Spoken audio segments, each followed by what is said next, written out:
G'day guys, and welcome back to another video. Today we'll be going over the Cats and the Power. What a game, ladies and gentlemen, and it's the Cats getting the job done by 12 points in what was a big win on the road for the Cattery, and take home their 9th win in a row, and absolutely playing some good footy. So they're kicking goals, they're finding a way to get across the line, and once again, when all looked at sea, they found a way back yet again for win number 9 in a row. So putting on a clinic at the moment, the Cats, which is good to see. I got a message before, or saw a tweet. Don't want to get too ahead of myself here, but the Hawkins-Selwood era of 9 wins in a row, 2007, 2008, 2009, 2011, and 2022. I'll leave that there. So thank you, Langs, for that bit of information, which is getting me a bit excited. But obviously, yeah, just 1 week at a time, and got to play this type of footy in September and find a way then. Well, let's have a look at the game. So a very topsy-turvy game. You know, a lot of, I suppose a number of mistakes sort of made from both sides. And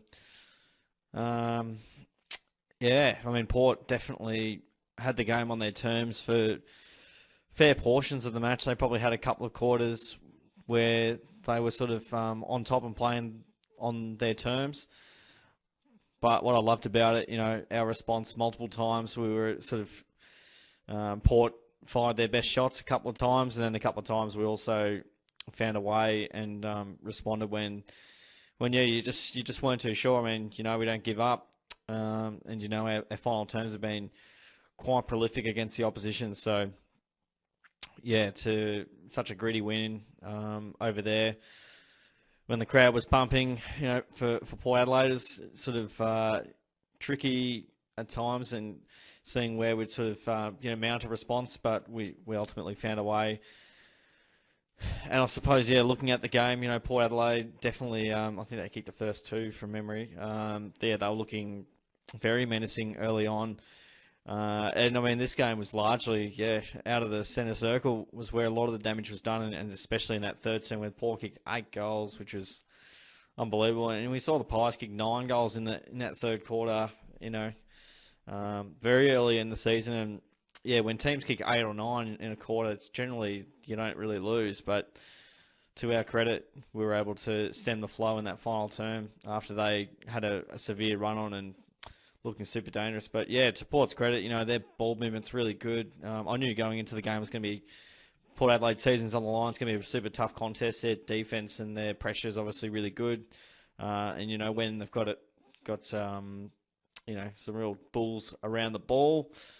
And, yeah, they're very tough in the contest as well. Some handy players up forward as well. You know, it's a pretty tall brigade up there, and some exciting, smaller forwards that can also make it quite difficult. But, yeah, I mean, we were able to sort of arrest the momentum, started getting field position, winning ball out of the contest, and, yeah, we're just very efficient when we do go up forward, especially early on in the game. We saw Rowan get on the end of some nice work there, and Cameron got involved, and Hawk was good as well. So just a real gutsy win. Probably didn't have the pressure up to where we'd like it to be, and I think that's definitely noted. And, you know, Port were able to sort of move around a fair bit, and they definitely had us in the air. I felt for a good portion of the game. I felt when it was long down the line, it was, Dixon was marking everything. Powell Pepper was, super warm and giving us, you know, some headaches around the ground, especially that half forward area. They moved the ball pretty quickly and isolated our, defenders pretty well. So they definitely made us work for this one, and, you know, looked a bit very hairy in that third term. You know, we're looking pretty promising, and half time Port butchered some terrible turnovers, and, you know, some good work from our side to be able to force those turnovers. And once we got a pressure game going, Port were playing haphazard football with the last minute and a half, and they conceded 2 on half time, which was amazing. So credit to us for being able to, make the most of the opportunities. And this is like, I think remember seeing at one stage 10-1 from set shots. So just taking your chances is so big in modern football. And yeah, pretty much any era, you could argue it's definitely important to take your chances and to have 11-3 at half time and to end up with 16-10 is obviously really good result. So yeah, just being able to go back and take in the moment and be able to execute on it is obviously significant in terms of getting that final result that we did. But yeah, that third term was probably very notable in terms of Stanley went off I think just around half time, just after it, and then we didn't really have many answers in the middle. Couldn't win the footy at all. Port were just forcing it out of that midfield. I think Finn Layson got 4 centre clearance breaks, which is unbelievable. Breaking out front of stoppage 2, mind you. And we weren't able to stem the bleeding very well. Our defenders looked, gave away a couple of free kicks, and Port just absolutely torched us in that third term and, threatened to run over the top of us. But to our credit, I mean, in that last quarter, and I'll talk all about Tommy Atkins, but it was in the coal face. Some really good smothers in there, and just being able to force it forward and win those real key contests sort of late in the game, get some field position, and just apply enough pressure so Port couldn't put too much damage on the scoreboard in the last quarter, and we were able to sort of keep them to 1-3. And on our side of the coin, 4-4, so we're able to put a fair bit of damage on the scoreboard and get a 12-point win in the end. And credit to the boys for digging in and digging deep, finding a way. I've said finding a way a fair bit over the course of these reviews, which is credit to the fellas for getting it done. 9 in a row, super pleased, and hopefully get that one step closer to cementing a top 2 spot, which would be great. I'm very interested to see what the stats will look like this week because it was a low possession count. No one was outstanding except Tom Atkins, but we'll see how it all lands. But Port definitely got their fair share of the ball, more than we did. Inside 50s, and that's incredible. What do we get? 16 goals from 49 inside 50, so we had 26 scoring shots, 49. So pretty efficient going inside 50. Port had 59. They definitely had the field position tonight. And from a disposal efficiency perspective, Port's pressure was obviously really spot on and caused a lot of turnovers. Won the free kick count and the hit outs because Port don't really have lice out at the moment. It's kind of been Finlayson, Dixon, and whoever sort of rocks up really. But Stanley was great early on. I'll talk about him. We're able to get the clearance battle just from a centre clearance perspective though. Port Adelaide 16-12 around the stoppages. We got the job done there, and I think it's the third week in a row we've lost contested ball, but it hasn't come back to bite us yet. So I think it's a positive knowing that you don't have to win them to win. As long as you don't get smashed in them, you should be fine. But Port on the outside definitely were quite dangerous. And I mean, when you look at it in isolation, Port Adelaide season on the line, they had everything to play for. We probably didn't have as much to play for, so they were super hungry. But once again, the guys just kept fighting, and they found the end result. So it was really positive. Took 21 more marks. They were really good in the air. We got 14 marks inside 50, which was great. I think we took 10 in the first half. Definitely got quieter as the game went on. They were able to sort of minimise our forward entries, and they defended really well. Port contested marks, we got the job done there, and led for various portions of it. Port definitely gave it a red hot crack, as you would expect. They out tackled us as well. So look at that. They nearly got 50 more disposals, and they out tackled us as well. So they worked super hard though. I really do think they were stiff to lose it, but credit to the Cats for coming home with the chocolates. A couple of bounces in there. 1% as well. So statistically speaking, I feel like they had a real red hot crack against Melbourne last week and were awesome. Just probably didn't quite make the most of their chances up forward, and that's how the cookie crumbles sometimes. Let's get in the votes and go through the players. So 3 votes. Tommy Atkins, what a man he was. Got the 24 touches, 7 tackles, which is huge, 5 clearances. And yeah, just his tenacity in the final term and his toughness and ability to break away from the contest and give our team some really good looks when no one really in the midfield was able to sort of find their feet and sort of make a real big impact. But yeah, when the whips are cracking and when the kitchen was really hot, Atkins stood up really well. So he gets a free for mine. 2 votes for Tommy Hawkins. I loved his game. He kicked four goals straight. I still remember the game he kicked 5 behinds or 1 goal 5 and in the final in 2020. So yeah, much better on the scoreboard this time around. Tommy, 15 touches, 6 marks, a couple of clearances and 2 goal assists. So yeah, directly involved with 6 of our goals, and there's probably score involvements as well there. And that's a lot of game time too. Not much time on the bench for Tom, but yeah, his influence is really good. Converted some really key shots at goal, and yeah, it was good to watch indeed. All right. Final vote. Brad Close. He kicked a goal, 15 touches, 3 marks, 7 tackles, which was awesome. Got a clearance in there as well. And look at this. 3 goal assists. He just finds a way to bring teammates into the game. And yeah, he's so clean with the ball. He makes the right decisions 9 times out of 10.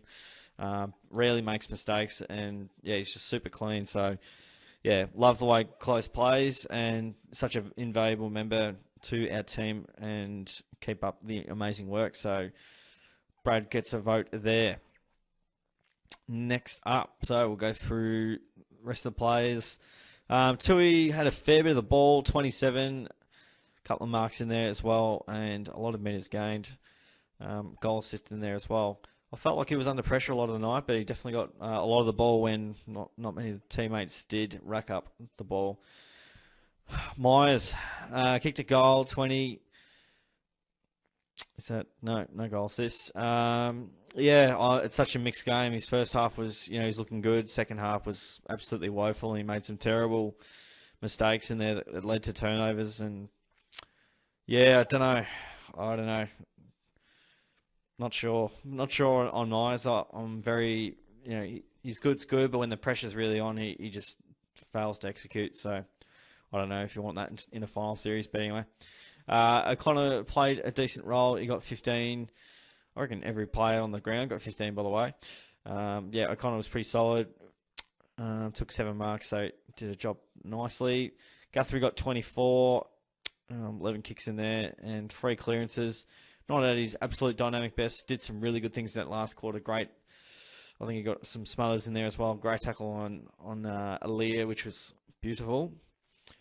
Smith was relatively cool, calm and composed. He got 17. Also kicked a goal right on halftime, which was awesome. But yeah, he's got a little bit involved. A little bit quiet on his lofty standards. Holmes was, again, decent. He kicked a nice goal early with a turnover, which is where a lot of our goals came from early. Port made some silly mistakes, and we were able to sort of take it to the bank. And and Holmes obviously ended up with the first goal. Blitzarves played okay, not very clean tonight. That's an understatement. Definitely a big body and was fairly involved with the game. Probably, not his best game. Cole Jasny, 9 marks. That's not too bad. Had some terrible turnovers as always. That's Colo at his finest, but still, not too bad on the marking front as well. Got a tackle on there as well, which is good. Love Rowan's game. 10 touches, 2 goals, 4 tackles as well as a goal assist. So hand in 3 direct goals there, which was great to see for Gary Rowan. Pressure was good and really made it difficult for Aaliyah at times. Jeremy Cameron kicked 3, got 12 touches as well, 6 marks. So he was a handful at times, quiet at other times. Was a little bit cold in that third term when we didn't really get it out to him. But 100% game times. This is crazy how Hawk and Cameron just never go to the bench. Love Stanley's game. a great first half. In just a half of footy, he got 12 touches, 16 hitouts, 8 clearances. He was just in everything and playing one of his career best games. And then, a bit of a knee issue, so hopefully he is all right after, any rest that he needs as a result. Stengel's game was good. Again, he's just so composed with the ball. He kicked 2, ended up with 13 touches next to his name.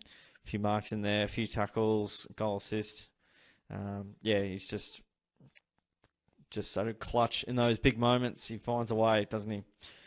Duncan was handy. Didn't have his best night. Misused the ball. Got tackled a few times. Hold the ball a little bit. So better for the run, but obviously 2 goal assists in there, which is good for Mitch. Buse was I thought his game was excellent. He had 14, 4 marks, some tackles in there, and also got some clearances involved. I thought, in the really tough moments, he took some good grabs, laid some big tackles, and just absolutely dashed off halfback. So I liked his game. Henry was pretty handy. He got 14 and 6 marks. Relatively solid down back in what was a tough night on the big forwards for the Geelong defence. Can't blame anyone, really, except the midfield, because they weren't really given much of a yelp in that third term. DK was pretty, he's always solid, isn't he? 9 marks, 12 disposals, all up. So, a lot of marks. I mean, what's that? 18 to Cole Jasny and to Conning, all up. And then we've got 6 from Henry there, which was very good. Again, I think Dixon had a pretty big influence. I don't know if he was on him directly or it might have been on Marshall a little bit. Selwood, very quiet. Can't lay a tackle to save himself. 70% of game time. So him and Paddy don't seem to play as much game time as they used to. But, I didn't think this is what's going to happen. He's getting older. He's not going to get 25 and a goal every week. So, definitely...